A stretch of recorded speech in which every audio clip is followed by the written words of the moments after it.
นอกจากการสนับสนุนช่องของเรานะครับผ่านการกดไลค์กดแชร์แล้วก็ Subscribe นะครับผมปัจจุบันนะครับผมช่องของเราได้เปิดช่องทางใหม่ๆนะครับผมเพื่อให้ผู้ชมนะครับผมและแฟนๆของช่องนะฮะสามารถให้การสนับสนุนช่องเล็กๆช่องนี้นะครับให้ได้ไปต่ออย่างต่อเนื่องนะครับและมั่นคงนะครับผมด้วยระบบสมาชิกนะครับผมที่ช่องเราเพิ่งเปิดขึ้นมานะฮะซึ่งทุกคนสามารถที่จะกดสมัครนะครับผมสมาชิกนะครับผมที่ปุ่มจอยนะครับผมหรือปุ่มสมัครสมาชิกนะครับผมที่มุมขวาล่างใต้คลิปนะครับผมหรือมุมขวาบนในหน้าต่างของช่องนะครับผมเพียงเดือนละ50 บาทเท่านั้นนะครับผมโดยมีสิทธิพิเศษมากมายไม่ว่าจะเป็นตราประทับแสดงระดับหลังชื่อนะครับผมเป็นรูปเรือชิปเปอร์ที่ออกมาแบบอย่างสวยงามนะครับผมพร้อมกับอีโมจินะครับเป็นรุ่นพี่แฮมชิปเปอร์นะครับผมสุดน่ารักนะครับซึ่งใช้ในการพูดคุยนะครับผมในช่องคอมเมนต์พร้อมสิทธิพิเศษต่างๆมากมายที่กำลังจะตามมาในอนาคตนะครับผมอีกอย่างหนึ่งคือทั้งการชมคลิปแบบ Exclusive นะครับก่อนใครนะครับผมหรือโอกาสที่จะได้ทำกิจกรรมต่างๆร่วมกันในอนาคตนะครับผมก็สำหรับสมาชิกเท่านั้นนะครับผมที่เก็บสิทธิ์นี้เอาไว้ให้กับทุกๆท่านนะครับแต่หากระบบสมาชิกยังไม่หนำใจนะครับผมเรายังมีช่องทางอื่นให้สนับสนุนกันนะครับผมไม่ว่าจะเป็นระบบซุปเปอร์แตงนะครับผมซึ่งหากผู้ชมเนี่ยเจอสัญลักษณ์นะครับรูปหัวใจนะครับผมที่มีดอลลาร์ไซน์นะครับผมหรือสัญลักษณ์รูปเงินดอลลาร์อยู่เนี่ยข้างใต้คลิปใดคลิปหนึ่งเนี่ยสามารถที่จะคลิกนะครับผมเพื่อโดเนทนะครับผมแทนคำขอบคุณนะฮะเพื่อเป็นการสนับสนุนช่องได้นะครับหรือจะเป็นการโดเนทนะครับผ่านบัญชีธนาคารนะครับผมซึ่งได้ใส่รายละเอียดเอาไว้แล้วนะครับข้างใต้คลิปนี้นะครับผมเอาไว้ที่คำบรรยายใต้คลิปนอกจากนั้นนะครับผมเรายังได้เปิด Line Open Chat นะครับซึ่งชื่อว่าACS Channel Family นะครับผมก็เลยขอเชิญชาวช่องทุกคนนะครับผมเข้าร่วมห้องแชทได้โดยไม่มีค่าใช้จ่ายใดทั้งสิ้นนะครับผมเอาไว้พูดคุยแลกเปลี่ยนข่าวสารกันนะครับผมในครอบครัวของเราและผมได้จัดทำสติกเกอร์ลายรุ่น Lovely พี่แฮมนะครับชิปเปอร์นะครับเอาไว้เป็นสติกเกอร์ที่ใช้พูดคุยกันด้วยนะครับจะได้ใช้คุยกันในกลุ่มก็น่ารักดีนะครับผมหรือจะเอาไปใช้คุยกับเพื่อนๆส่วนตัวก็ได้นะครับไม่ติดอะไรเลยนะครับผมตั้งใจทำออกมามากๆนะฮะเพียงชุดละ35 บาทเท่านั้นนะครับผมใช้ได้ตลอดชีพนะครับผมก็หวังว่าทั้งหมดนี้นะครับผมจะเป็นเรื่องราวดีๆที่จะเกิดขึ้นกับช่องของเราและชาวช่องของเราทุกคนนะครับผมเพื่อมุ่งหน้าต่อไปสู่ปี 2023 ปีนี้และก้าวต่อไปด้วยกันอย่างมั่นคงนะครับผมอย่าลืมสนับสนุนกันนะครับขอบคุณครับ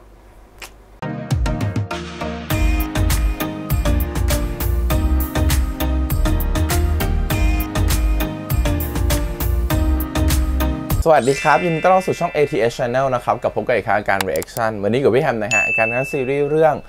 องศาศูนย์หรือ Absolute Zero นะครับผม EP สุดท้ายตอนจบนะครับผมเรื่องราวน่าจะ Happy Ending แล้วแหละเพราะว่า EP ก่อนเขาก็กลับมาเจอกันแล้วนะครับผมในอนาคตนะครับที่ทุกอย่างมันกลับมาเหมือนเดิมและความรักมันยังเท่าเดิมนะครับผมก็ถือว่าฝ่าฟันอุปสรรคกันมาหลายอย่างและสุดท้ายกลับมาได้รู้จักกันแล้ว EP เนี่ยเขาจะทำตามสำเร็จตามที่เขาฝันไว้หรือเปล่าคือพาคุณพ่อคุณแม่ไปเที่ยวนะครับผมอาจจะได้มีโอกาสพาคุณพ่อคุณแม่ไปเที่ยวแล้วคุณพ่อคุณแม่จะเริ่มจำตัวของส่วนศูนย์ได้ไหมพี่นันหรือคนอื่นๆรอบตัวจะเริ่มจำได้ไหมเดี๋ยวเรามาดูกันใน EP นี้เพราะว่า EP นี้เหมือนจะเป็นการ reunion นะฮะชวนเพื่อนๆทุกคนมาพี่นันนู่นนี่นั่นเป็นการกลับมาเจอกันอีกครั้งหนึ่งของความสัมพันธ์แล้วจะมีเฉลยหรือเปล่าว่าคุณลุงคนนั้นเนี่ยที่ร้านเช่าวิดีโอเนี่ยเป็นตัวดำเนินเรื่องหลักเลยที่เราจะเห็นว่าธีมของแบ็กกราวด์ของร้านเช่าวิดีโอเนี่ยเป็นร้านที่จะเห็นกันอยู่ในทุกๆ EP ว่าสรุปแล้วเนี่ยคุณลุงคนนั้นคือใครทำไมเขาถึงรู้เรื่องนี้รู้เรื่องการย้อนเวลานะครับเดี๋ยวเรามาดูกันใน EP นี้แต่ก่อนอื่นเลยขอบคุณก่อนนะครับผมทาง Studio Wasabi แล้วก็ทางไอชีอีที่อนุญาตทำเรีแอคชั่นได้วันนี้ไปดูกันเลยครับผมกับตอนจบนะครับผมของ Absolute Zero องศาศูนย์ครับไปเลยผมอยากติดต่อเรื่องห้องเช่านะครับโอเคครับคุณส่วนศูนย์ครับส่วนศูนย์นี่ถ้าอย่างนี้ก็รู้จักกันอยู่แล้วสิถ้าคราวนี้ลูกโป่งมันหลุดมือไปจริงๆพี่ไม่รู้ด้วยแล้วนะสาวจำได้หมดเลยเหรอครับจำได้หมดเลยพี่นัทเขาจำเราไม่ได้จริงๆใช่ไหมนอกจากเราสองคนก็ไม่มีใครจำอะไรได้นะไม่เป็นไรเดี๋ยวค่อยๆทำความรู้จักกันใหม่ก็ได้เชิญค่ะสวัสดีครับชื่อส่วนศูนย์ใช่ไหมคะ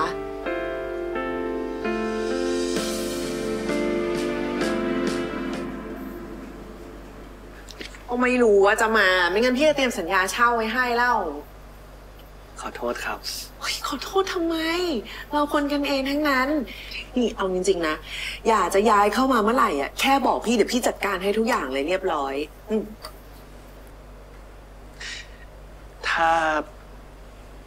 ผมพาแมวมาเลี้ยงด้วยได้ไหมครับส่วนเลี้ยงแมวด้วยเหรอเพิ่งเริ่มเลี้ยงเลยครับพามาเลยพี่ชอบแมวมากพรุ่งนี้เลยไหมย้ายพรุ่งนี้เลยก็ได้นะดีไหมพร้อมมาก เดี๋ยวนะ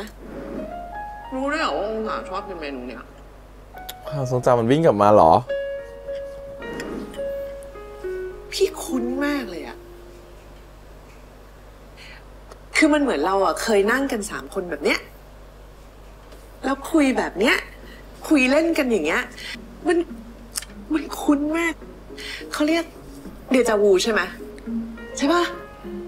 พี่นัน ฮะ เดี๋ยวผมไปชงกาแฟให้พี่เอาอะไร มอคค่าเย็นหวานน้อยค่ะ โอเค ถ้าดูเป็นมัลติเวิร์สหรือเส้นเวลาเนี่ยพี่นันจะไม่เคยเจอส่วนศูนย์ร่างโตมา สุ ก่ ด อน ฝีมือนะ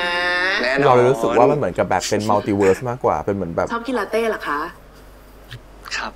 ความทรงจำในอีกโลกคู่ขนานหนึ่งมากกว่า ได้นะครับพี่นะ แก้วแร เนี่ ก ย ในชีวิตมาค่ะ ดีเลยนะเนี่ย ดีครับ แปลกจัง แปลก มันคุ้นอะพี่พูดจริงๆนะ มันแต่นั่นแหละช่างมันเถอะบางทีพี่ก็มาเบอร์หลงลืมๆไงตามวัย ครับ เพราะถ้ามันไม่เกิดการเจอกันแล้วตัวขององศาไม่ได้ป่วยตายหรือเป็นอะไรไป ทำควา อ่ะ มสะอาด มันไม่มีทางที่ส่วนศูนย์จะย้อนเวลากลับไปในอดีตได้ ถ้า เล จะ ย เริ่มขนของหรือว่าจะนัดให้คนขนมา บอกพี่ก่อนด้วยนะ จะได้เปิดให้เขา โอเค ได้ยังไงผมอัปเดตให้ โอเค โอเคครับ เจอกัน บ๊ายบาย เจอกันนะคะ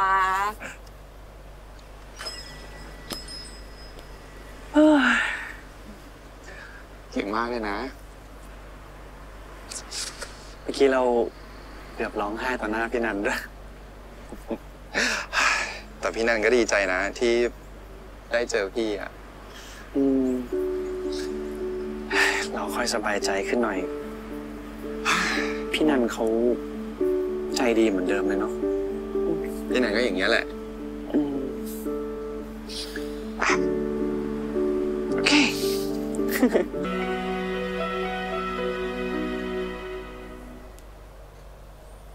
แด่องศาผู้ส่วนสิ้นและแด่ส่วนศูนย์ทุกเศษส่วนของความสัมพันธ์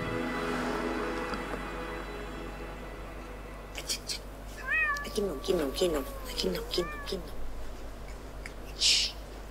เฮ้ยน้องยังตื่นเต้นอยู่เลยกินหนมกันดูเขาขนของกันนีออนช่วยไหมนีออนไปช่วยไหมคะดูสิยกอะไร ให้เขาจัดของเสร็จก่อนเนาะเราขึ้นไปดูห้องกันเนาะนะ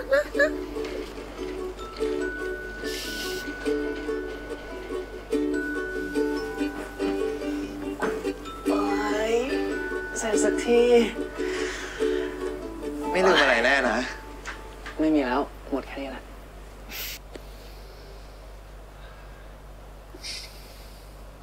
ที่นี่เหมือนเดิมเลยเนาะ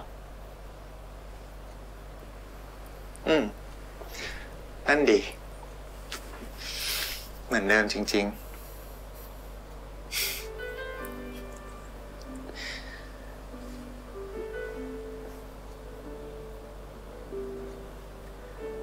วิทยุไปไหนแล้วอะ ๆ เสียนาแล้วพี่นันเอาไปขายร้านของเก่าตั้งนานแล้ว แต่มันก็นานแล้วอะเนาะ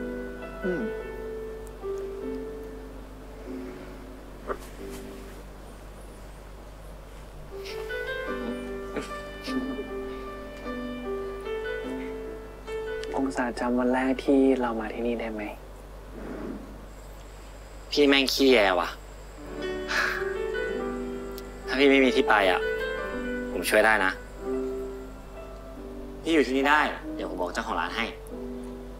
ถ้าเหงาฟังวิทยุก่อนก็ได้นะ แต่ว่าต้องหมวดหาคลื่นนิดนึง จำได้ดิ วันนั้นนะ พี่อะร้องไห้ขี้มูกโป่งเลยด้วย นี่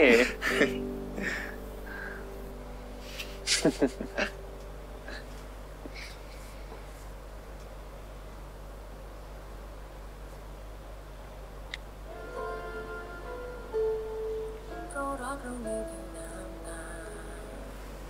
เรารักเรามันไม่ใช่ทุกสิ่ง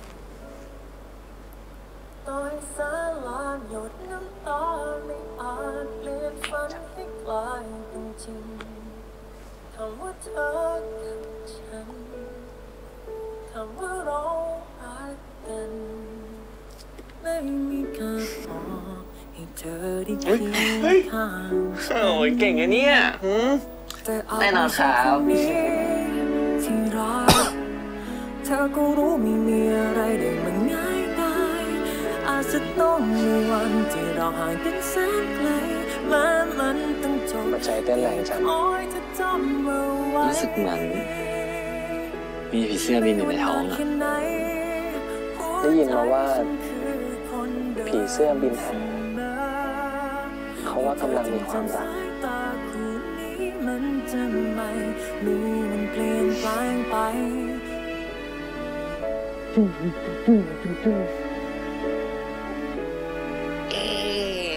ชุบชุบชุบนี่มาอูแงวอูแงวอูแงวนี่มาเกาให้เกาข้าง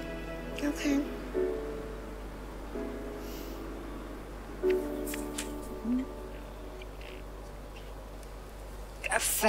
ค่ะ ขอบคุณค่ะนี่เมืองการนี่น่าเที่ยวนะแม่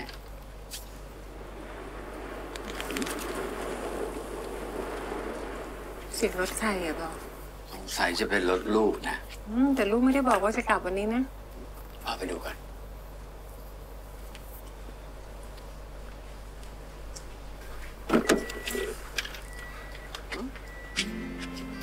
อุ้ย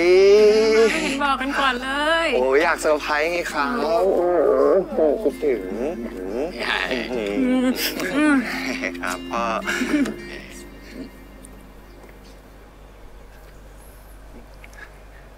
ช่วงนี้พี่พายสวัสดีครับ สวัสดีครับ ครั้งแรกเลยนะแต่เดี๋ยวต้องมีความทรงจำกลับมาแหละเชื่อดิ ส่วนศูนย์ ครับ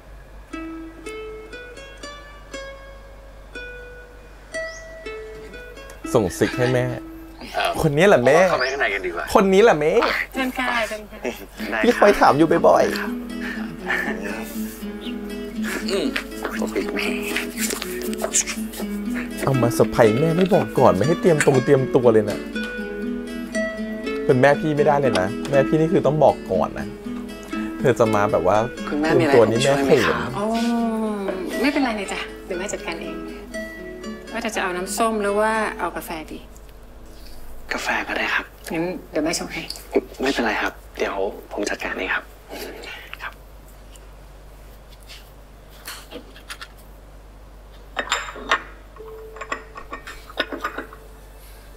เหมือนเคยมาบ้านนี้รู้ว่าของอะไรอยู่ตรงไหนบ้าง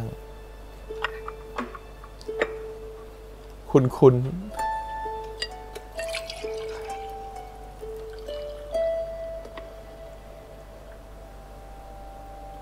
นั่นนู่นนี่นั่นอย่างเงี้ย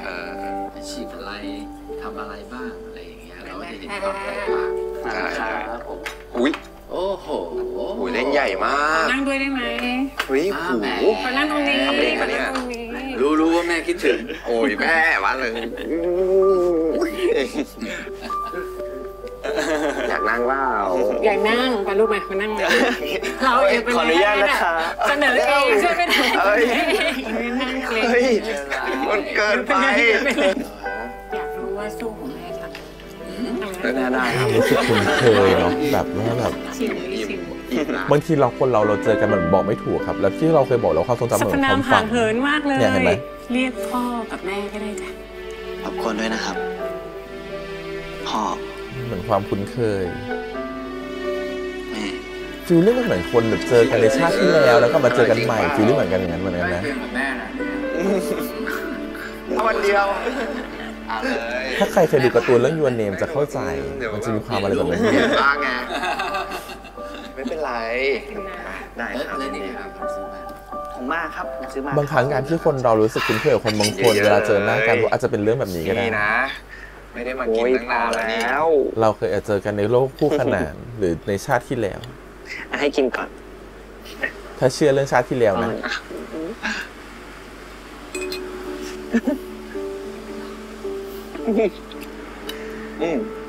โอเคเอาของตัวเองบ้างสิ ขอบคุณครับ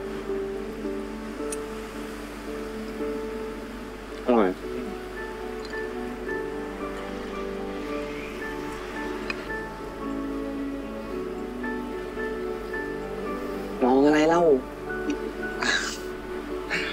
แฟนใครน่ารักจัง แฟนใครขี้อ้อนจัง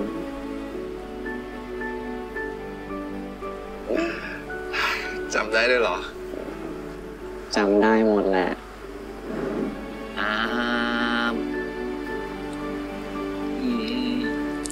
แฟนใครทำไมใจดีจัง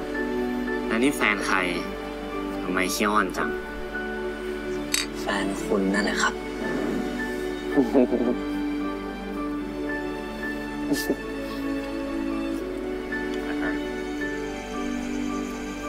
นับอะไร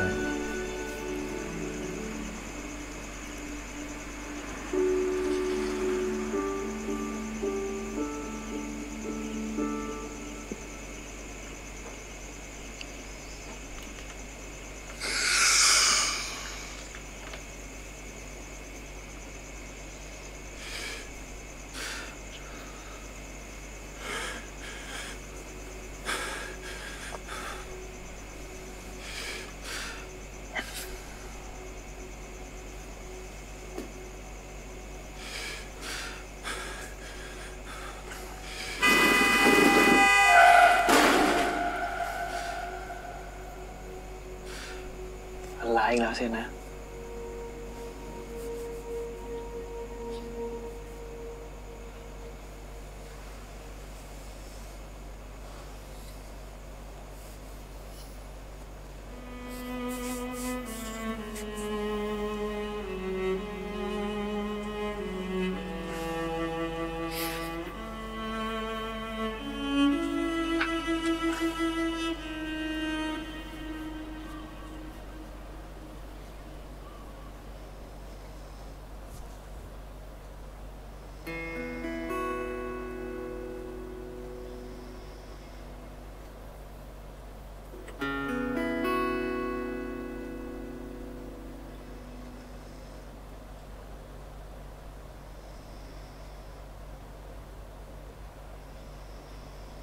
เดี๋ยวผมไปทำงานก่อนนะครับ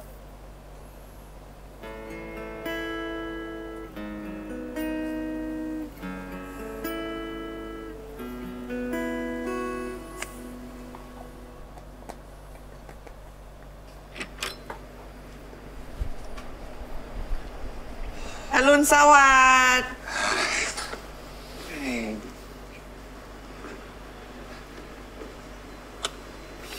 ตื่นแต่เช้าเลยเนี่ย ต้องไปทำงานเหรอ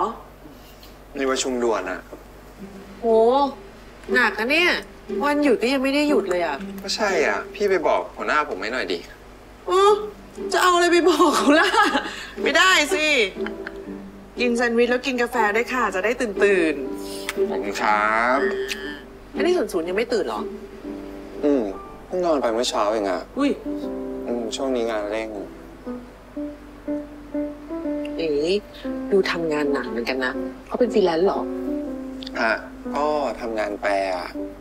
เห็นบอกเรื่องนี้จะเป็นเรื่องสุดท้ายแล้วนะ ก่อนไปเรียนต่อเลยรีบเร่งให้เสร็จ ที่ศูนย์เขาก็น่ารักดีเหมือนกันนะ ครับ ดีใจด้วยนะ เรื่อง ก็พี่ยังไม่ได้เห็นองศายิ้มกว้างขนาดนี้มาตั้งนานแล้ว เวลาเห็นคนมีความสุขเราก็ควรจะยินดีด้วยถูกปะ ต้องเลย ต้องอะไรล่ะยิ้มไม่ได้หุบเลยเนี่ยกินกินให้หมดมีอีกเยอะ กินเข้าไป พอแล้ว พอแล้วอะไรล่ะผอมจะตายกินอีก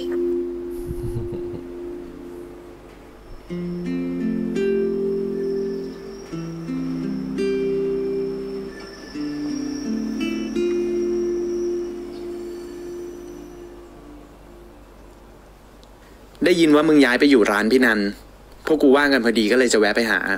บ่ายๆเจอกันนะเว้ย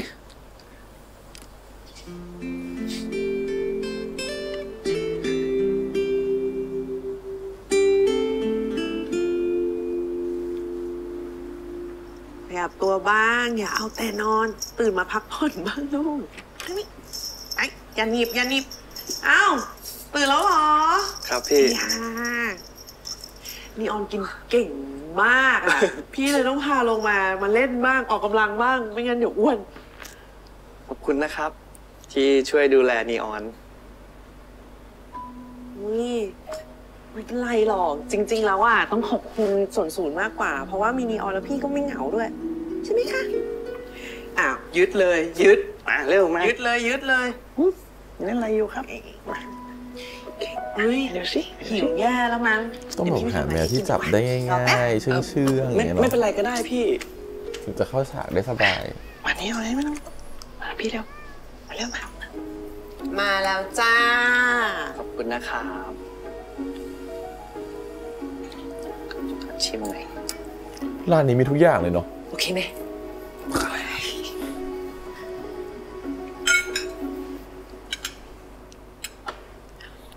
องศาบอกพี่นันเรียกนะครับ เรื่องที่ผมจะขอใช้ที่ให้เช่าแผ่นหนังนะครับ บอกแล้วองศาบอกละ พี่นันว่าไงบ้าง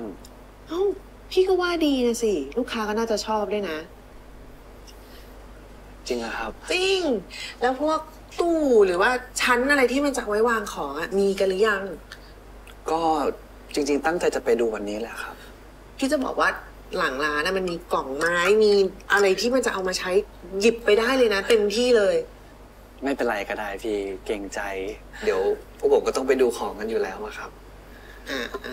ตามใจ ขอบคุณพี่นันนะครับ หืม จริงๆก็ขอบคุณพี่นันสำหรับทุกอย่างเลย ทุกอย่างอะไรกัน พี่ไม่ได้ทำอะไรสักอย่างซึ้งเลย กินพี่ไม่กลัวละไปดูนีออนดีกว่า ครับ กินเสร็จบอกนะเดี๋ยวมาเก็บให้ ครับผม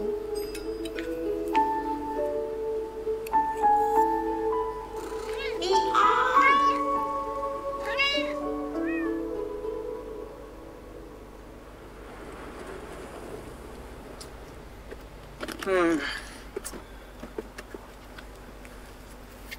ไอ้องศายังไม่ตอบกูเลยวะหรือว่ามันไม่ว่างวะ กูก็บอกมึงแล้วว่าให้นัดมันก่อน อ้าวก็กูอยากมาเซอร์ไพรส์เพื่อนนี่ว่านั่นเป็นไรต้องนัดก่อนไงแค่จะมาเซอร์ไพรส์เพื่อนเนี่ย เป็นไงล่ะมึงเซอร์ไพรส์ไหมล่ะ เพื่อนไม่อยู่ มาเดี๋ยวอยู่ข้างในก็ได้ เขา จะไป แคส รู้ได้ไง คนได้แบบว่าเหมาะมากเลยเนาะ ไฟเปิดอยู่เลย หยุดทะเลาะกันได้แล้วจะทะเลาะกันทำไมเนี่ยไป เป็นแคสที่แบบว่าเหมือนกับตอนเด็กมาก มันไม่อยู่ก็ถึงมาหาพี่นันหยุดทะเลาะว้ายจะไหวแล้วเนี่ย เชิญค่ะฮัลโหล พี่นันสวัสดีครับ สวัสดีค่ะ แหมไม่เจอนานไม่ทักกันเลยนะพี่นัน นี่คนอยู่นี่มองนี่ทำไม ไหนขออุ้มหน่อย มา รักจังเลย อ้าวแล้วนี่มาครบทีมเลยอ่ะ นัดใครไว้ปะเนี่ย มาหาองศาครับ พอดีได้ยินว่ามันย้ายมาอยู่ที่นี่ ก็ใช่ย้ายมาอยู่ที่นี่ แต่วันนี้เขาไปทำงานนะ คุณไม่โทรคอนเฟิร์มกันก่อนเหรอคะ พอดีว่าอยากมาเซอร์ไพรส์ครับ เป็นไง อยากเซอร์ไพรส์เจอเซอร์ไพรส์กว่า แต่ว่าเขาบอกไปประชุมหรืออะไรนิดเดียวเอง เดี๋ยวก็กลับมาละพี่ว่า งั้นรอไหม รอก็ได้เนาะ ได้นะ ไม่ต้องรอก็ได้ครับพี่ ขอเหมือนเดิมเลยครับ เหมือนเดิม เหมือนเดิมครับ ดีๆนะคะ ดูอยู่ ดีนะโอเค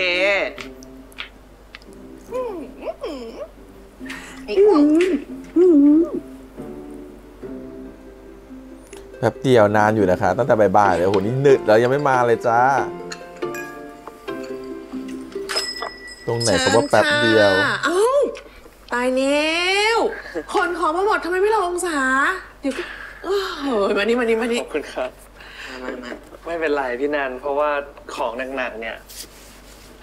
ผมให้เขามาส่งทีหลังอยู่แล้วครับ อ๋อก็ดีเหมือนกันนะ ทุนแรงไปได้หน่อย นี่ เคยเจอหรือยัง เพื่อนๆขององศามากันครบแก๊งเลยวันเนี้ย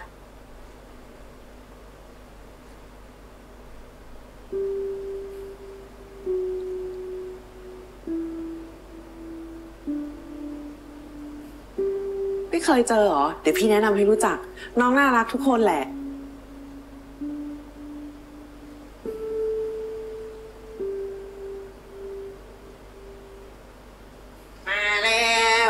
เดี๋ยวคุยกันไปก่อนนะ พี่ไปเช็คสต็อกหลังร้านแล้วเดี๋ยวมีอะไรเรียกได้เลย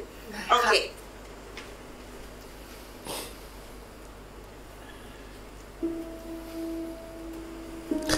เกรงไม่รู้จะคุยอะไร สูตรคือเจ้าของแมวเหรอ ถ้างั้นขอมาเล่นกับแมวบ่อยๆได้ปะ ใช่เวลาไหมเนี่ยมึง โอ้ยขอโทษ เราคิดว่าองศาอยู่คนเดียวซะอีกแต่ก็ดีเหมือนกันนะ มีเพื่อนอยู่อย่างนี้ก็ไม่เหงาดีเนาะ นั่นดิพวกเราจะได้สบายใจ องศาชอบทำให้พวกเราเป็นห่วงอยู่เรื่อย จริง แต่ว่าเดี๋ยวพวกเราก็น่าจะได้เจอกันบ่อยขึ้นนะ ยังไงก็ยินดีที่ได้รู้จักนะส่วนศูนย์ เราก็ยินดีที่รู้จักเหมือนกัน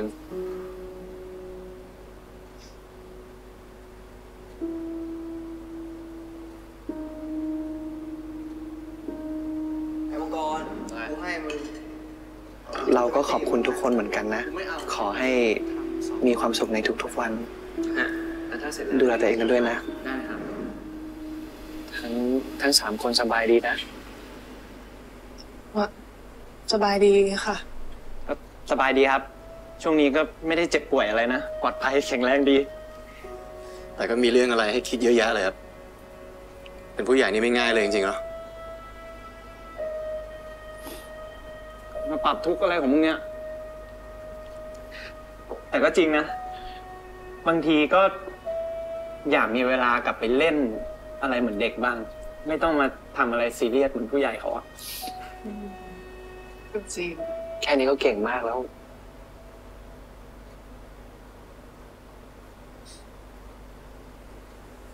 พวกเราเติบโตมาอย่างดีค่ะ ไม่ต้องเป็นห่วง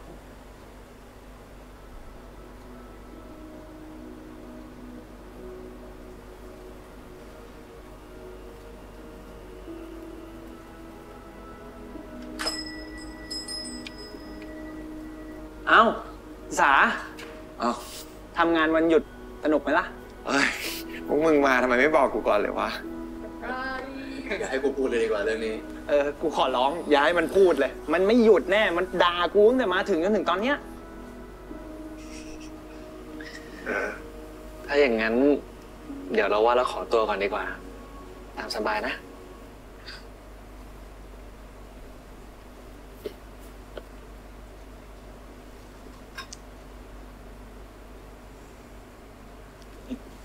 นั่งเลย นี่ มึงไม่คิดจะแนะนำเขาให้พวกกูรู้จักหน่อยเหรอ ตอนพี่นั้นบอกพวกกูนี่งงเลย เฮ้ยกูรออะไรให้มันเรียบร้อยก่อนวะ กูว่าจะบอกอยู่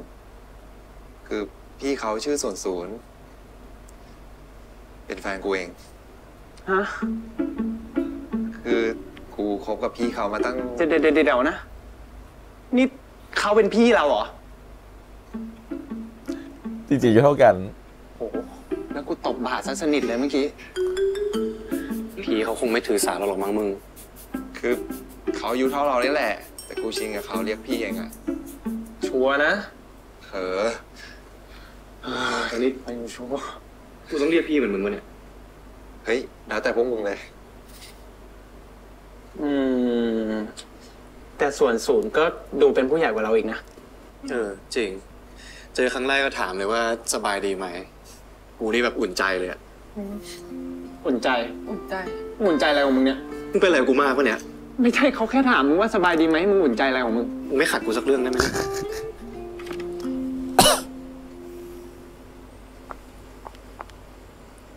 พี่ศูนย์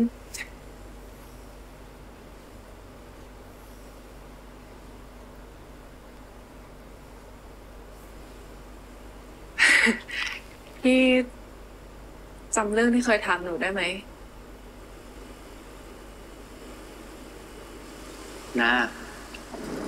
นาเชื่อเรื่องย้อนเวลาไหม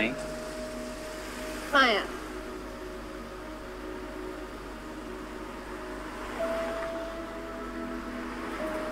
แต่ในจักรวาลนี้อะไรก็เกิดขึ้นได้ทั้งนั้นแหละ ไหนบอกไม่เชื่อไง ก็ไม่เชื่อ เริ่มกว่าจะพิสูจน์ได้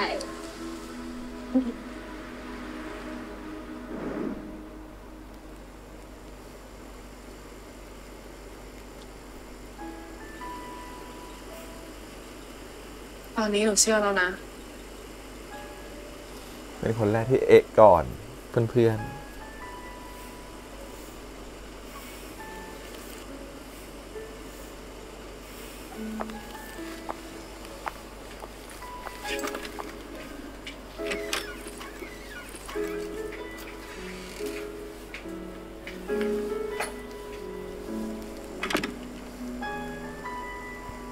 เดี๋ยวพวกกูกลับแล้วนะเว้ยองศาก ลับดีๆเจอกัน สวัสดีนะครับพี่ส่วนศูนย์ ครับ เจอกันมึงดูแลตัวเองด้วย มึงด้วยเจอกัน บาย เจอกัน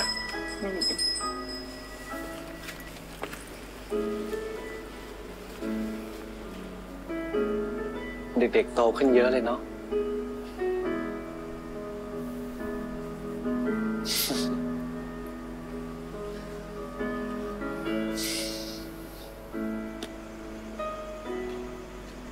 มึง พวกมึงคุ้นหน้าพี่ส่วนศูนย์เหมือนกูไหมวะ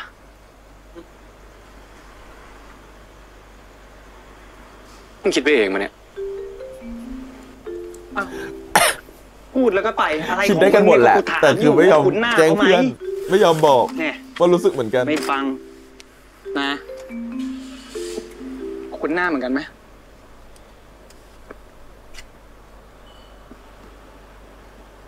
ขวางกู ขวางกู แล้วที่กูถามไปอ่ะ ไม่ตอบ พวกมึงสองคนเป็นอะไรกันเนี่ยทำไมต้องมีความลับกับกูวะ เด็กยันโตไม่เคยรู้อะไรเลย กำหนดคลินิก2 วันนะครับ ค่ะขอบคุณค่ะ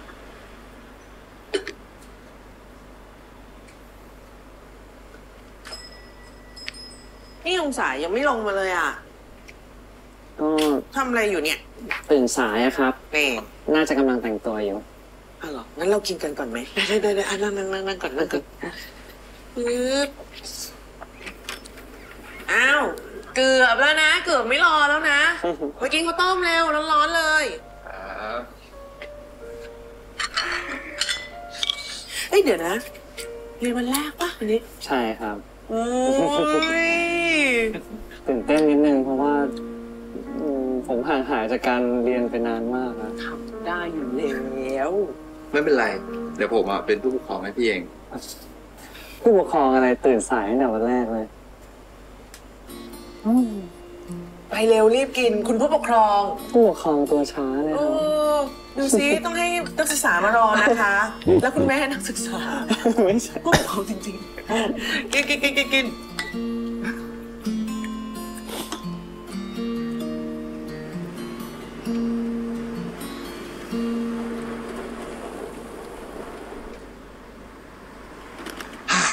ถึงแล้ว ตั้งใจเรียนนะ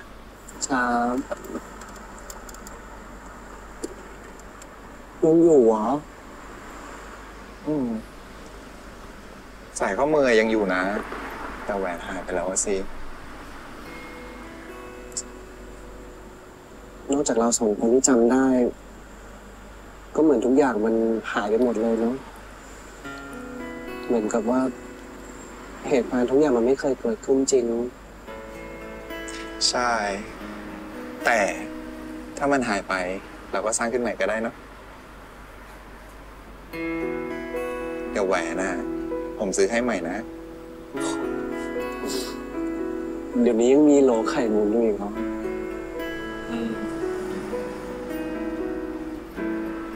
เดี๋ยวไว้ลองหาดูกัน โอเคครับ ไปเรียนได้แล้ว เดี๋ยวสายแล้ว ไปก่อนนะ ตั้งใจเรียนนะ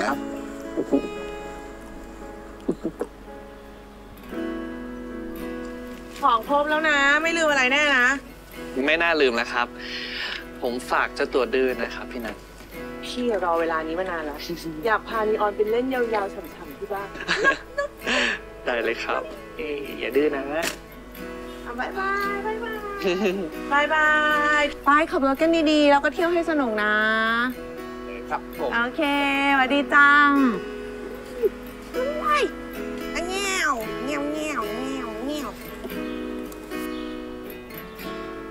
ด้วยเฮ้ยคือเป็นไง อ้าวโอ้โหวันนี้แต่งตัวเต็มมากเลยครับ นี่ยังน้อยนะเนี่ย ยังน้อย ได้อีกนะเนี่ย ช่วยอีกไหมโอเค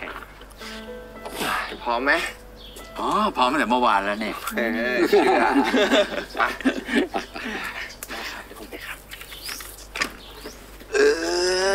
ไปเปิดแอร์ไว้ก่อนนะลูกเอ้ย กุญแจรถอ๋อ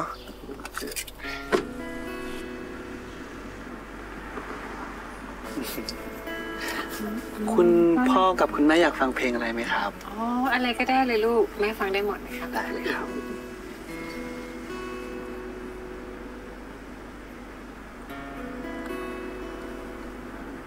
แม่วันนี้อากาศดีนะแม่เนอะ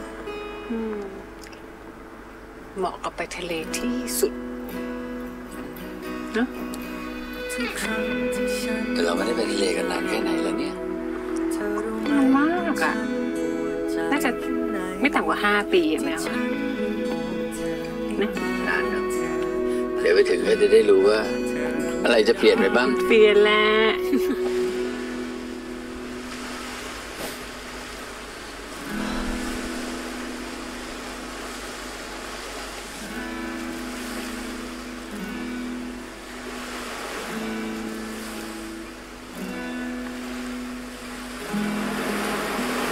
อะไร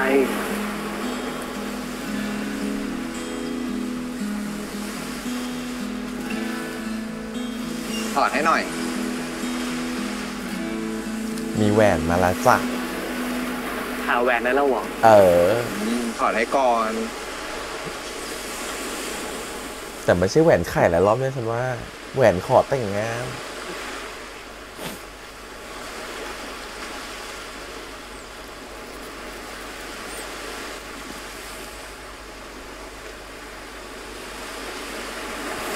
ไหนอ่ะเดี๋ยวดิ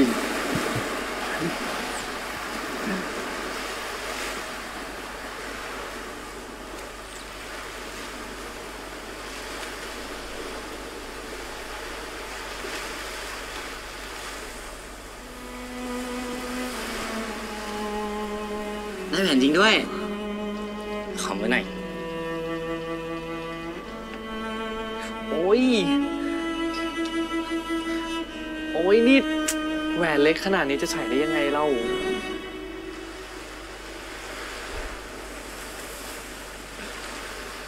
ถึงผมจะหาแหวนพลาสติกวงนั้นไม่ได้แต่พี่ช่วยรับแหวนวงนี้ไว้หน่อยนะครับ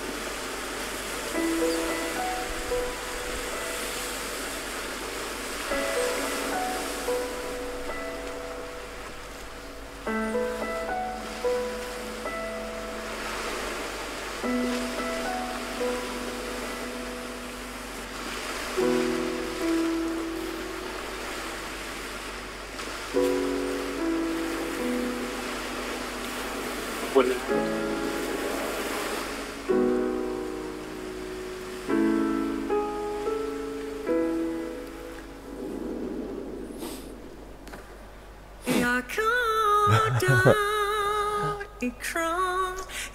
นั้นถึงย้อนนะว่าเขาแบบมาเจอเลยก่อนจะเจอถึงวันนี้นี่มันแบบมันใช้เวลานานมากอะมันเป็นหลักปีอะมันหลัก10 ปีกี่รอบอะพี่สูงผมเคยบอกพี่หรือยังว่าผมรักพี่เราไม่ควรรู้จักกันเราไม่ควรที่จะคบกันเราอย่าคบกันเลย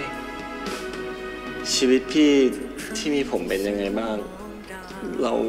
ไม่มีความสุขกันเลยเหรอมีสิแต่การที่เห็นองศานอนรอความตายอยู่อย่างนั้นความสุขอะไรก็มาทดแทนอะไรไม่ได้เลยให้สิ่งนี้แทนความรักของเรานะผมไม่รู้จะมีชีวิตอยู่โดยไม่มีพี่ได้ยังไง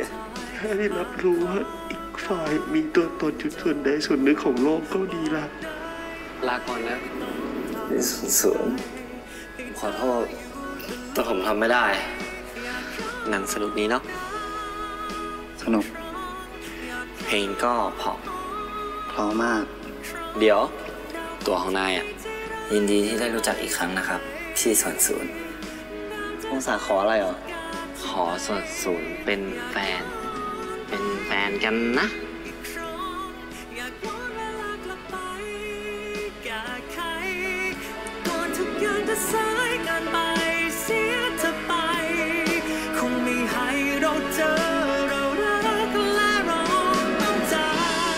ส่วนศูนย์ในวันเด็กมีแค่หน้าที่ในการสร้างความทรงจำอ่ะมันเหมือนกฎของเวลาหรือกฎของความเป็นความตายที่แบบนี้แสดงว่าองศาเลือกที่จะมาเจอเราคือเขาไม่ควรรักกับส่วนศูนย์ตั้งแต่เด็กองศาเลือกแล้วเราจะเชื่อในตัวองศาจนสุดหัวใจเขาควรจะรักส่วนศูนย์ตอนโตเท่านั้นองศาคือรักแรกพบของเราเลยนะเราเลือกที่จะทำความรู้จักเขาแล้วจะต้องมีใครคนใดคนหนึ่งจากไปในวันครบรอบปีที่10ถ้าเราไม่ตายเขาก็จะต้องเป็นคนตายนะครับพี่รู้จักคนชื่อส่วนศูนย์เปล่าไม่น่าจะรู้จักนะองศาที่นั่งอยู่ตรงหน้าพี่ตอนนี้ไม่ใช่องศาคนเดิมที่พี่เคยรู้จักใช่ไหมพี่ส่วนศูนย์ลาก่อน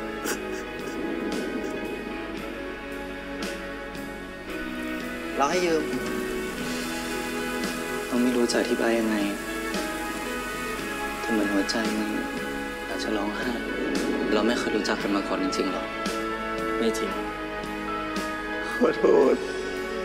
ที่เราทำอะไรมากกว่านี้ไม่ได้พี่ต้องอยู่ให้ได้นะผมยังหวังที่จะได้ทำความรู้จักพี่อีกครั้งเราอาจจะเจอที่โรงหนังที่1อย่านั่ง G7 หรือ G9 แต่ผมยังคงนั่ง G8 ตอนนั้นพี่ช่วยผมสักอย่างได้ไหมถ้าตอนหนังจบมีคนบอกว่าหนังสนุกนี่น้องเมื่อไหร่ช่วยอย่าเดินหนีเขาและรับรู้ไว้ว่านั่นคือผมเองอยากย้อนไปอีกครั้งอยากย้อนเวลากลับไปแก้ไขก่อนทุกอย่างจะสายเกินไปเสียเธอไปคงไม่ให้เราเจอเรารักและเราต้องจาก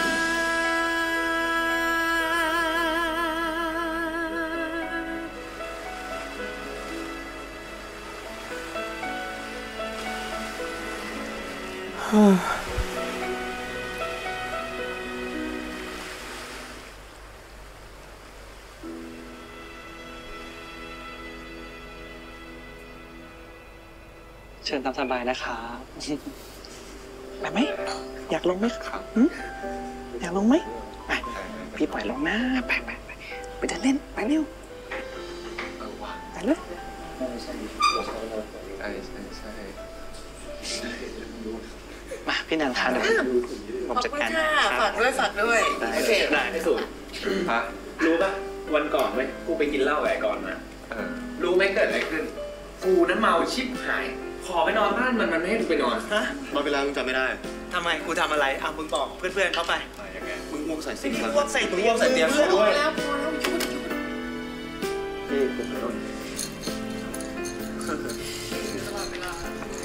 พวกมึง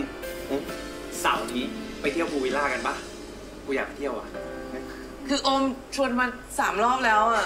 ทุกรอบเลยอ่ะไม่ไหวอ่ะนี่ทั้งที่หน้าไปเราลองเช็คตารางโอ้โหคิวทองเช็คคิวด้วยจะไปเที่ยวกับเพื่อนแค่นี้เนี่ยคุณลุงคือใครทำไมส่วนสูงถึงไม่เห็นหรือจำคุณลุงได้ล่ะ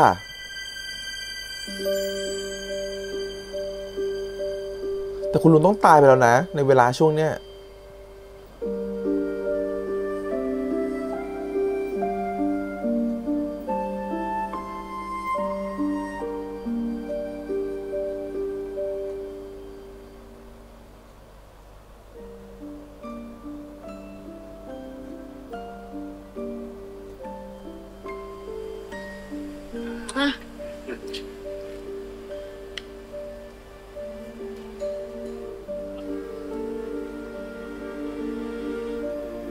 สักครู่นะคะ เรียบร้อยค่ะคืนวันจันทร์นะคะขอบคุณค่ะนี่ทำไมไม่เห็นคุณลุงเลยแต่ละคน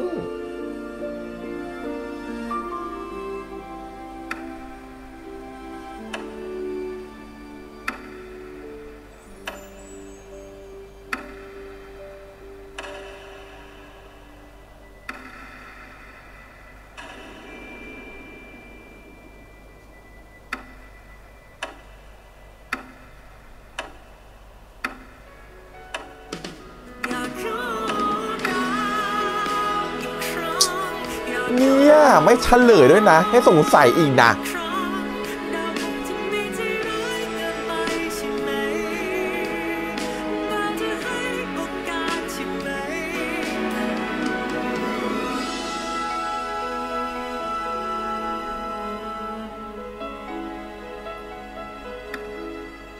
โอเคครับผมมาถึงตอนจบเนาะก่อนอื่นเลยต้องขอบคุณน้องคุณนิวก่อนละกันนะครับผมเพราะว่าจะพูดว่าน้องคุณนิวก็คือว่าต้องขอบคุณจริงๆเพราะว่ารู้สึกว่าเขาเป็นคนที่ละเมียดกับการทำซีรีส์มากแล้วมันมีเป็นเราว่าเขาคือผู้กำกับคนหนึ่งที่มีแพชชั่นสูงมากๆในการทำซีรีส์อะไรที่เขาสึกว่าเขารักและเขาอยากจะทำมันออกมาเป็นแบบถ่ายทอดจากบทนิยายถ่ายทอดจากบทประพันธ์อะไรบางอย่างแล้วออกเป็นตัวซีรีส์ซึ่งเขาทำออกมาได้ละเมียดละไมมากๆอันนี้คือเสน่ห์ของเขานะครับงานของเขารู้สึกว่าจะเป็นงานที่เนี๊ยบแล้วก็รู้สึกว่าเป็นงานที่ลงดีเทลลงรายละเอียดมีความเป็นดราม่าก็จริงแต่เป็นการเล่าเรื่องที่มันเป็นการเล่าเรื่องที่ค่อนข้างที่ดูแล้วรู้เลยว่าคุณทำงานอย่างละเอียดละออเรารู้สึกว่าตรงนี้คือสิ่งที่รู้สึกว่าเราจับได้จากการดูตลอด12 EP ที่ผ่านมาเลยต้องชมว่านิวคือผู้กำกับคนหนึ่งที่ใส่ใจและลงดีเทลกับความเป็นศิลปินของเขาแล้วก็ความเป็นงานอาร์ตรวมถึงความเป็นซีรีส์รวมถึงการถ่ายทอดอะไรบางอย่างผ่านออกไปให้คนดูด้วยความแบบเมสเซจบางอย่างที่ต้องการจะสื่อออกไปแล้วรู้สึกว่าเขาทำออกมาได้ดีมากๆเลยอันนี้คือต้องแบบอยากจะชมเลยครับแบบสำหรับคุณน้องนิวทีนี้จะคนนิวหรือน้องนิวสักอย่างแล้วกันโอเคคุณนิวแล้วกันทีนี้เรื่องอื่นๆเนี่ยเรารู้สึกว่าองค์ประกอบอื่นๆของซีรีส์เนี่ยเราว่านักแสดงเป็นส่วนหนึ่งสำคัญนะครับผมนักแสดงรุ่นเด็กเนี่ยอย่างต่อและมิกเนี่ยพูดเลยว่าเป็นอีก2คนที่เราทึ่งในการแสดงของน้องมากโดยเสน่ห์ของน้องมีรู้สึกว่าเราเห็นตลอด12 EP รู้สึกเขาเล่นกันได้มีเสน่ห์มากโดยเฉพาะน้องต่อเนี่ยด้วยความที่เขาเป็นลีดเป็นบทนำเนาะที่เขาต้องนำเรื่องไปในหลายตอนเนี่ยบทร้องไห้แต่ละคนไม่ต้องพูดถึงเลยแต่รู้สึกว่าการเป็นต่อความธรรมชาติของต่อเนี่ยทำให้ตัวบทมันดูน่าสนใจขึ้นมากๆมันเหมือนกับว่าเวลาเราดูเขาเหมือนเราอยากจะมีกลับไปอยากจะกลับไปในวัยมัธยมอีกครั้งหนึ่งเราอยากจะมีแฟนเป็นเด็กมัธยมฟีลลิ่งแบบนั้นเลยเขารู้สึกคือเขาสามารถที่จะดึง energy ระหว่างการดูได้แบบดีมากๆเรารู้สึกว่านี่คือนักแสดงคนหนึ่งที่มันมีความเป็นธรรมชาติอะไรบางอย่างซึ่งมันมีความสามารถในทักษะทางการแสดงโดยที่เขาอาจจะไม่รู้ตัวด้วยนะแต่รู้สึกว่าเขามีของอะไรบางอย่างอยู่ซึ่งรู้สึกว่ามันต่อยอดไปได้อีกในอนาคตเลยนะครับผมรู้สึกว่าคนนี้เก่งมากๆน่าจับตามองรู้สึกน้องมิกด้วยเป็นคนหนึ่งที่แบบว่าเขาสามารถจะแสดงบทเจ้าน้ำตาบทน่าสงสารบทที่แบบรู้สึกว่าเราดูแล้วรู้สึกว่าเราสงสารเขาอะได้ไม่ยากเลยรวมถึงแสดงรุ่นโตอย่างเงี้ยเขาบอกแล้วทั้ง2คนเลยทั้งตีหนึ่งแล้วก็ตัวที่เล่นน้องที่เล่นองศาคือทุกๆคนรู้สึกว่าเขาถูกแคสออกมาได้ดีแล้วก็ทำให้รู้สึกว่าตัวเรื่องมันมีความกลมกล่อมมากขึ้นนะฮะตัวนี้คือเรื่องของการที่อยากจะชมนะครับไม่ว่าจะเป็นตัวบทตัวนักแสดงนะฮะแต่จริงๆแล้วเนี่ยเรื่องของบทเนี่ยตลอด2 EP ที่ผ่านมาถามว่าประทับใจไหมประทับใจนะฮะในบทสรุปของสุดท้ายว่ากว่าคนหนึ่งคู่รักคู่หนึ่งจะฝ่าฟันอุปสรรคมาเจอกันนะแต่ละคนมันมีความอุปสรรคที่มันแตกต่างกันเนาะบางคนอาจจะคบกันด้วยอุปสรรคเลยทุกอย่างมันก็ง่ายนะครับผมเหมือนโรยด้วยกลีบกุหลาบแล้วคุณก็ได้รักกันแต่สำหรับบางคนการจะเจอกันครั้งหนึ่งมันก็ยากมากๆแล้วว่าเรื่องนี้มันเป็นตัวแทนของความที่ความรักครั้งหนึ่งมันไม่ได้ง่ายแบบที่ทุกคนคิดมันอาจจะมีการที่ถ้าคนที่เชื่อเรื่องของการข้ามภพข้ามชาติหรือการที่คนที่เชื่อเรื่องว่ามันเคยมีอดีตชาติกันมาก่อนเนี่ยเราว่าจะอินกับเรื่องนี้เป็นพิเศษเพราะว่ามันคือการที่แบบว่าเรากลับมาเจอกันอีกครั้งหนึ่งเราเลยรู้สึกคุ้นเคยการวนเวียนกลับมาเจอกันอีกเหมือนเป็นการมามันเหมือนเป็นแบบความสัมพันธ์ในรูปของเชิงแบบว่าคู่กรรมประมาณนี้ละกันแล้วมันก็วนกลับมามีความเป็นโซลเมทหรือมีความเป็นทวินโซลที่เหมือนกับว่าเรียกทวินเฟลมนะครับผมซึ่งความเป็นทวินเฟลมเหมือนกับ2ดวงวิญญาณที่มันแยกออกจากกันเวลาเขาจะกลับมาเจอกันใหม่เนี่ยโอ้โหอุปสรรคมันจะเยอะเหลือเกินกว่าเขาจะได้เจอกันแล้วเขาก็ได้มาเจอกันสุดท้ายได้มารักกันนะฮะมันต้องฝ่าฟันอุปสรรคฝ่าฟันบทเรียนต่างๆก่อนถึงจะได้มาเจอกันเรารู้สึกถึงฟีลลิ่งแบบนั้นนะในการถ่ายทอดเรื่องราวออกมาแม้ ตัวเรื่องเนี่ยมันจะมีเรื่องของการเล่าเรื่องเวลาซึ่งสำหรับเราที่ดูหนังเกี่ยวกับซีรีส์เวลามาเยอะหรืออ่านทฤษฎีทางวิทยาศาสตร์มาเยอะจริงๆเหตุผลของเรื่องนี้มันอาจจะหาเหตุผลไปลงล็อกว่าเส้นเวลาเป็นยังไงใครเกิดเป็นยังไงใครจะย้อนไปใครหาใครมันเหมือนจะจัดระเบียบได้แต่ก็จัดระเบียบไม่ได้เพราะมันเหลือมีบางจุดที่มันเหมือนกับว่าคำพูดบางคำของตัวละครบางตัวให้รู้สึกว่าตกลง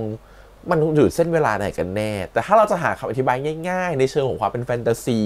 เชิงของการที่เหมือนกับว่าเป็นเรื่องที่มันดู unbelievable เรื่องที่มันดูเหนือจินตนาการเรื่องที่มันเหมือนกับมีเทวดาสรรสร้างเรารู้สึกว่าสิ่งที่เรารับรู้ได้คือไม่ว่าเวลามันจะถูกจัดเรียงแบบไหนเรารู้สึกว่าเส้นเวลาที่เราคิดตั้งแต่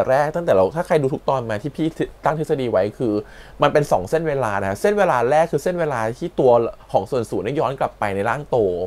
เป็นวงกลม1วงกลมแต่ตอนที่เขากลับมาในอนาคตเขาออกจากเส้นเวลานั้นมาแล้วเขามาอยู่ในเส้นเวลาใหม่แต่ตอนที่ตัวขององศายังต้องแก้แล้วตายแล้วแก้ตายแล้วแก้ยังอยู่ในวงกลมลูกเดิมอยู่จนสุดท้ายเขาเลือกที่จะไม่แก้แล้วเลือกที่เขาจะถูกรถชนและตายเองแล้วเขาย้อนเวลากลับไปในเส้นเวลาเดิมตอนที่เขาเลือกที่จะไม่แก้ตอนนั้นแหละเขาเปลี่ยนการตัดสินใจตัวเขาได้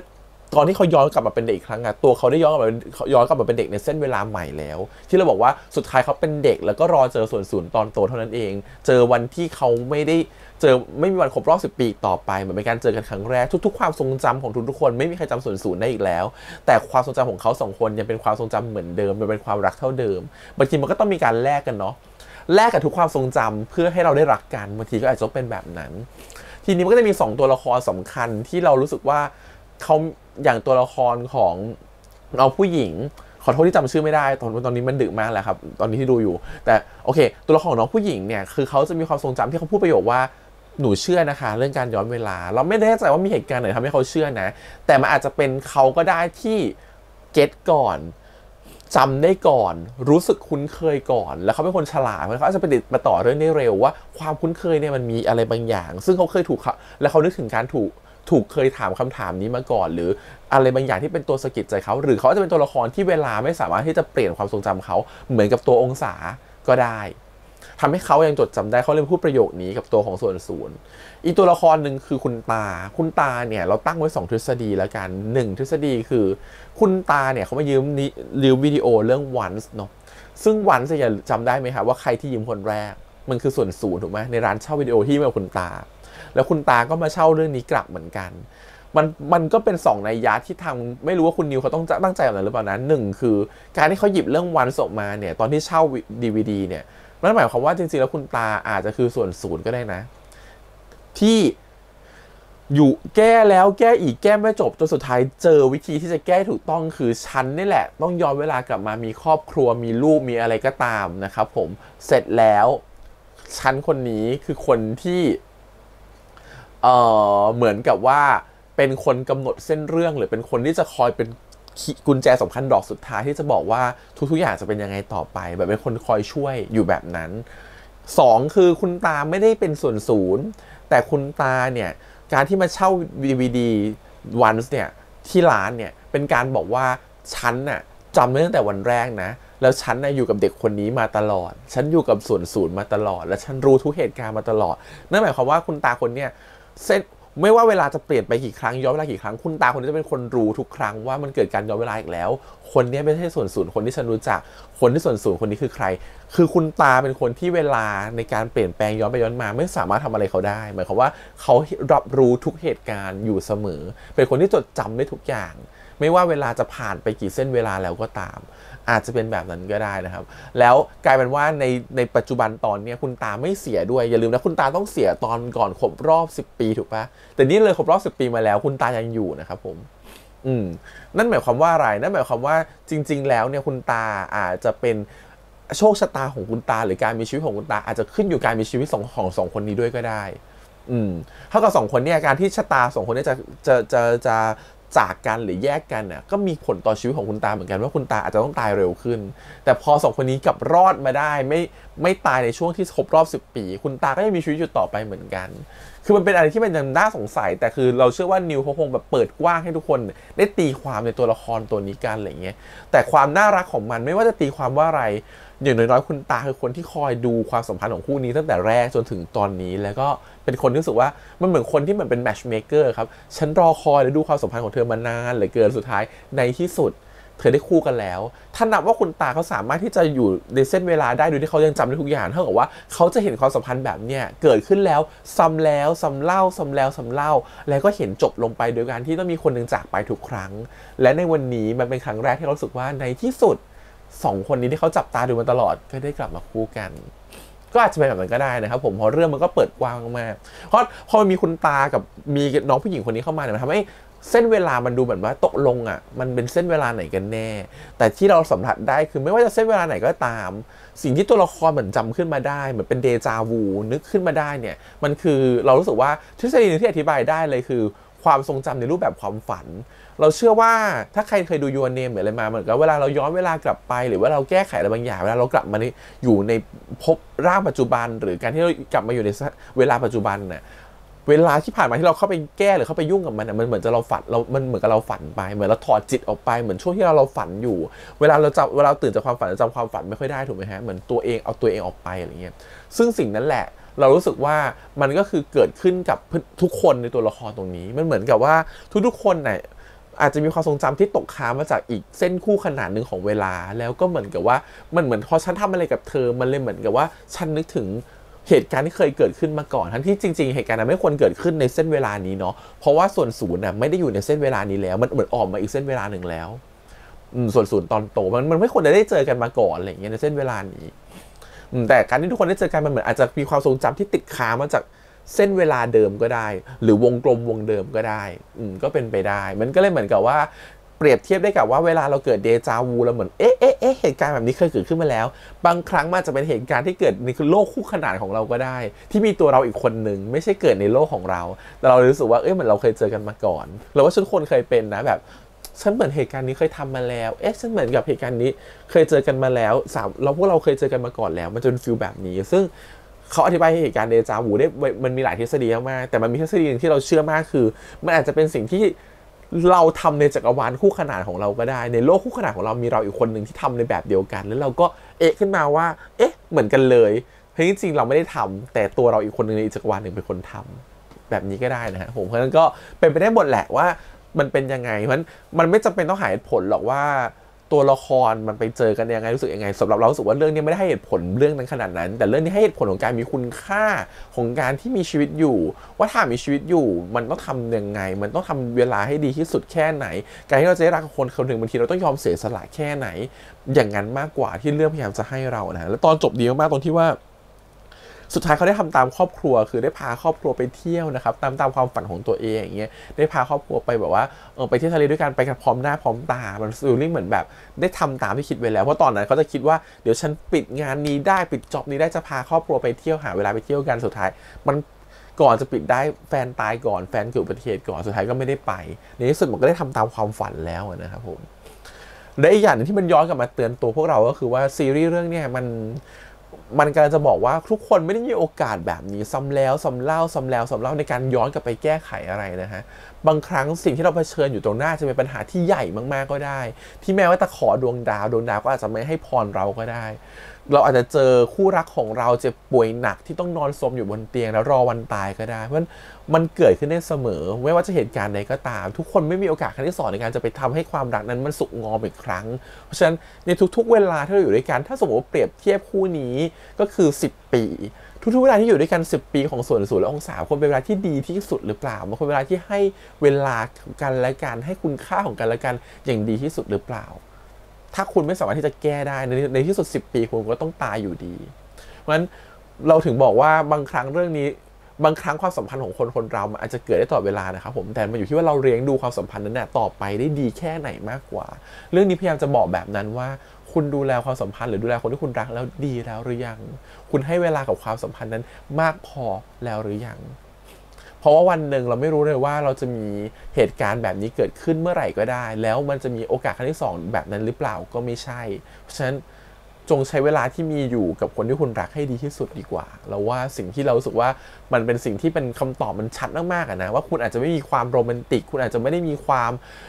อัศจรรย์ในแบบที่เรื่องนี้พยายามจะบอกอยู่ก็ได้เพราะฉะนั้น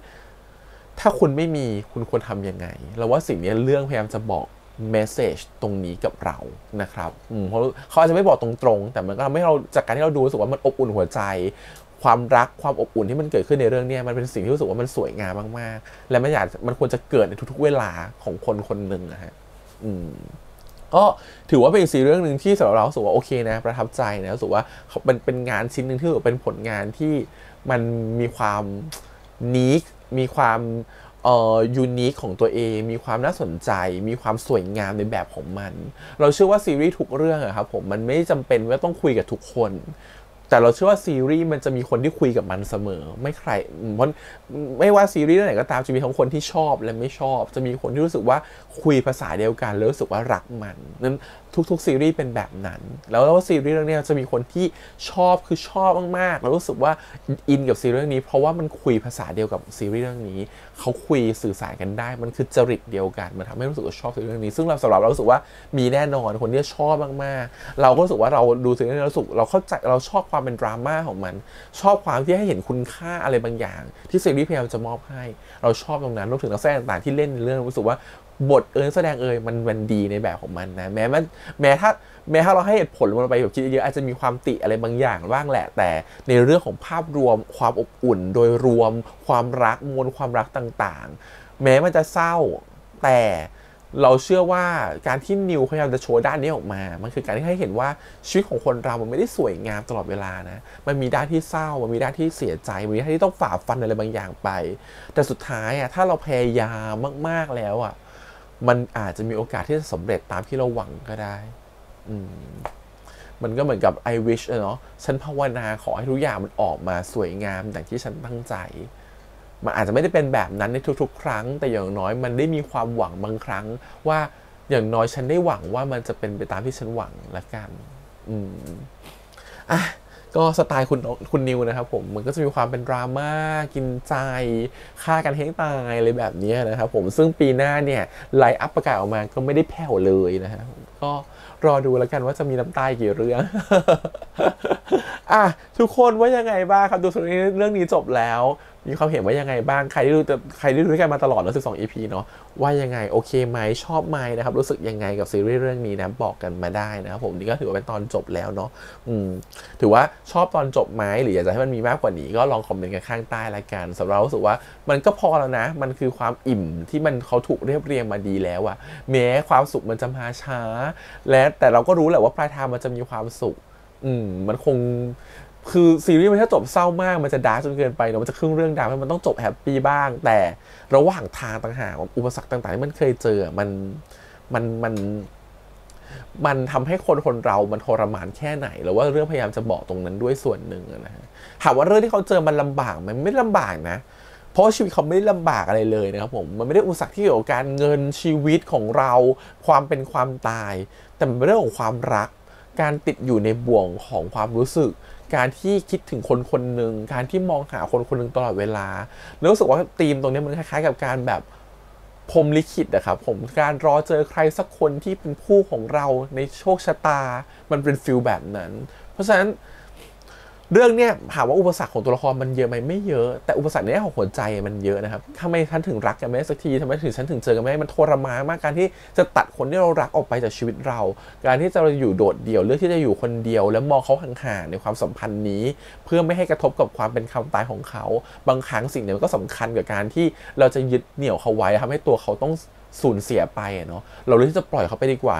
มองเขาอยู่ห่างๆอาจจะเป็นสิ่งที่น่าทำมากกว่าถนอมเขาจากสายตาก็เพียงพอคือเรื่องพยายามจะเล่าแบบนั้นนะฮะแล้วก็ทำให้เห็นว่า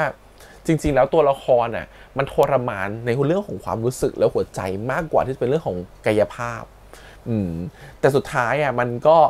ทุกๆคนไม่ว่าจะปัญหาใหญ่แค่ไหนมันก็ต้องผ่านไปได้เพราะสุดท้ายแล้วมันอยู่ที่ว่าจุดประสงค์ของเราทำเพื่ออะไรเรายอมที่จะทรมานทุกอย่างตัวนี้เพื่ออะไรบางทีการที่เราทำเพื่อคนคนหนึ่งเหตุผลบางเหตุผลมันอาจจะยิ่งใหญ่กว่าการที่เราจะยึดเหนี่ยวคนคนหนึ่งไว้หรือมันอาจจะยิ่งใหญ่พอที่เราจะยอมเจ็บปวดรวดร้าวเพื่อรักษาสิ่งนั้นไว้ก็ได้เพราะฉะนั้นเรารู้สึกว่าบางครั้งเราก็ทำได้ทุกอย่างเพื่อความรักที่มีต่อคนคนหนึ่งถ้ามันมากพอเราทำได้ทุกอย่างแหละครับผมว่า โอเคครับก็สำหรับเรื่องนี้ก็ประมาณนี้ครับ Absolute Zero ครับผมองศาศูนย์หวังว่าทุกคนจะชอบเหมือนกันมีคอมเมนต์อะไรก็คอมเมนต์ข้างใต้ละกันฝากกดไลค์กดแชร์กด subscribe นะครับติดตามเสียงทาง YouTube Instagram Twitter แล้วก็ Facebook วันนี้พี่แฮมไปก่อนนะครับเจอกันใหม่กับซีรีส์เรื่องอื่นต่อไปในอนาคตขอบคุณอีกครั้งครับไปแล้วบ๊ายบาย